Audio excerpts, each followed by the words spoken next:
करता है तो गलत संगति को छोड़कर श्रेष्ठ संगति की ओर आना प्रारंभ कर देता है। उसको कहते हैं श्रम्भेश्वर महादेव। तो बेलपत्र चढ़ाने के कुछ स्थान शिव महापुराण वर्णन करती है। बेलपत्र चढ़ाने का सबसे पहला स्थान है भगवान शंकर के मंदिर में। जब हम पहुंचते हैं तो पहला बेलपत्र जो शंकर भगवान का जल नीचे गिर रहा है उसका राइट भाग है, वहां बेलपत्र समर्पित करा जाता है। दूसरा बेलपत्र शंकर भगवान का जो लेफ्ट भाग है कार्तिक है, उस पर बेलपत्र समर्पित करा जाता है। तीसरा बेलपत्र कटी भाग पर, जहां शंकर भगवान का शिवलिंग रखा हुआ है उस कटी भाग पर गोल जो भाग बना हुआ है वहां समर्पित किया जाता है। चौथा बेलपत्र शंकर भगवान के मस्तक पर जो जलाधारी रखी है उस जलाधारी में बेलपत्र समर्पित किया जाता है।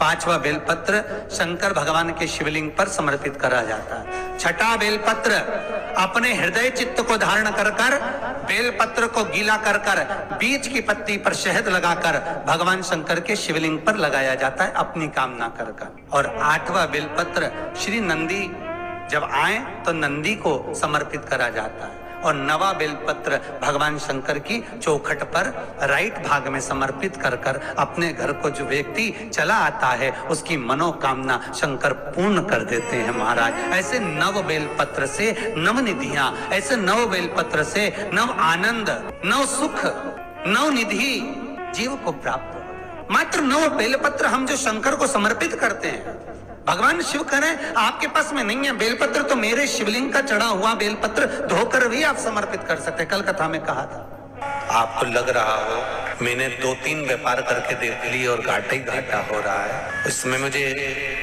तरक्की नहीं मिल रही है, इसमें मुझे उन्नति नहीं मिल रही है, या कर्जा बढ़ रहा है घट नहीं रहा, तब एक प्रयोग जरूर करिएगा। तब बन सके एक धतूरा भगवान शंकर के शिवलिंग के ऊपर रख दीजिए। जब तुम्हें लगे कि मैंने 2-3 व्यापार बदल कर देख लिए, चल नहीं रहे या कर्जा बढ़ रहा है घट नहीं रहा, तब एक धतूरा भगवान शंकर के ऊपर रख दीजिए। धतूरा रखने का एक नियम होता है। धतूरे की जो डंडी होती है, देखिए छोटी सी डंडी होती है धतूरे में, वो डंडी धतूरे की आप जहां बैठे हो उससे विपरीत होना चाहिए। धतूरे की डंडी आप इधर बैठे हो तो धतूरे की डंडी उधर। अपने को लग रहा है कि व्यापार मैंने बदल लिया, 2 बार 4 बार 6 बार व्यापार बदल के देख लिया और कर्जा बढ़ रहा है, पर व्यापार भी नहीं चल रहा। फैक्ट्री डाली वो भी चल बंद हो गई, दुकान डाली वो भी बंद हो गई, कुछ काम करा वो भी बंद हो गया। जहाँ संबंध के लिए जाते हैं संबंध नहीं होता है, बेटा बेटी बड़े हो गए उनका कहीं जम नहीं रहा, बहुत प्रयास करके देख लिया पर हो नहीं रहा, तो धतूरे को रखिए पर डंडी विपरीत दिशा की ओर हो और एक लोटा जल धीरे धीरे उसी धतूरे के ऊपर आप चढ़ाना प्रारंभ कर दीजिए जो शिवलिंग के ऊपर रखा। महाराज हाटकेश्वर महादेव का नाम लेकर, कौन से महादेव? जम के बोलो जरा। हाटकेश्वर महादेव का नाम लेकर जो जल समर्पित करा जाता है और उस जल को समर्पित करने के बाद उसी धतूरे को वापस घर में ले आया जाता है। वापिस लिया, उसके बाद तुम जिस कार्य में हाथ डालोगे और जो कार्य करना चाहोगे उसमें सफलता मिलना चालू हो जाएगी और कर्जा भी धीरे धीरे चूकना प्रारंभ हो जाएगा। संबंध नहीं हो रहे होंगे तो संबंध होना प्रारंभ। शंकर भगवान पर के तांबे के लोटे से ही जल चढ़ाना चाहिए, स्टील के लोटे से नहीं।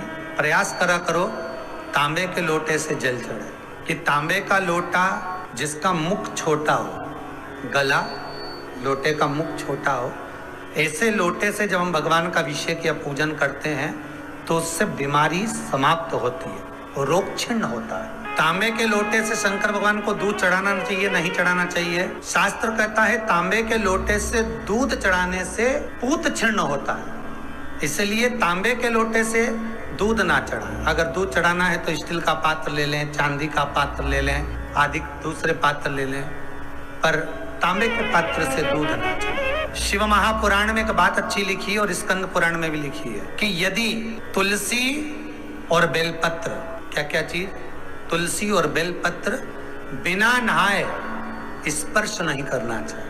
अगर बेलपत्र की पत्तियों को भी तोड़ना है, उतारना है, तुलसी के दल को भी उतारना है तो बिना नहाए ना उतारे। स्नान कर लिया हो तो तुलसी के दल को स्पर्श करें, तुलसी को स्पर्श करें या बेलपत्र को स्पर्श करें। बेलपत्र का भी स्पर्श बिना स्नान के नहीं किया जाता शिव महापुराण के अनुसार। इतना सुंदर कहा है, जिस दिए में बाती लगी हुई है, बाती पूरी जल चुकी है, उसकी राख या उसका काला थोड़ा सा भाग दिए के अंदर रखा है और आपने दूसरी बाती रखकर उसको जला दिया, तो वो जलाया गया जो भाग है लक्ष्मी को छीर्ण कर देता है। 15 दिन तक व्यापार ठीक नहीं चल सकता।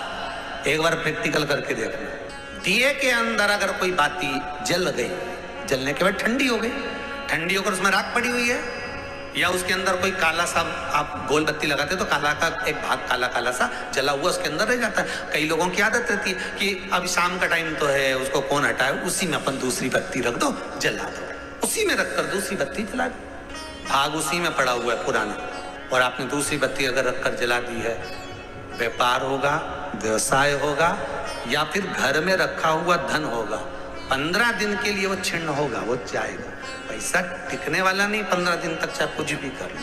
कई लोग कहते भी होंगे कि हमारी दुकान तो 8 दिन तो अच्छी चलती, 8 दिन के बाद नया क्या हो जाता है, 15 दिन अच्छी चलती, 15 दिन के बाद नया जाने क्या हो जाता है। तो उसमें गलती ढूंढो कि हम गलती क्या कर रहे हैं। नहीं तो व्यापार तो अच्छा चल रहा है, ग्राहक भी आ रहे हैं, सब कुछ होता है। जब 15 दिन ग्राहक आते हैं तो 15 दिन क्यों नहीं आते, 8 दिन ग्राहक आते हैं तो 8 दिन क्यों नहीं आते। उसके पीछे तुम्हारा कोई कारण होगा। फिर अपनी गलती को ढूंढो कि हमारी गलती क्या बोले। या तो बहू है, या सास, या घर में रहने वाला कोई व्यक्ति, या घर के बच्चे दिए में दिया रखकर जला देते, मतलब उस बाती को फिर रखकर